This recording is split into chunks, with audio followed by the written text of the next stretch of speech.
일반적으로는요, 입보다는 코로 숨을 쉬는 것이 좋습니다. 코에는요, 코털을 비롯하여서 코 속에 점막이 있어서요, 1차적인 면역작용이 일어나기 때문입니다.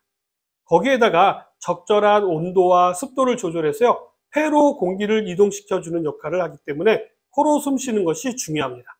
코에 문제가 발생하게 되면 코로 숨을 쉬기가 어려워지게 되어 입으로 숨을 쉬게 됩니다.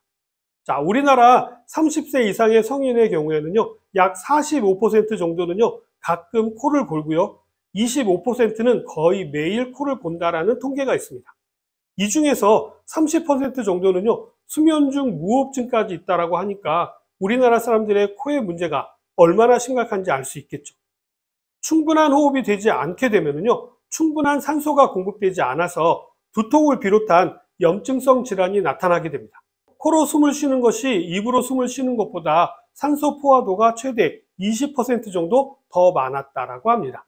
이러다 보니까 입으로 호흡을 하게 되면요, 더 피곤하게 되기 때문에 꼭 코로 숨 쉬는 것이 좋겠죠.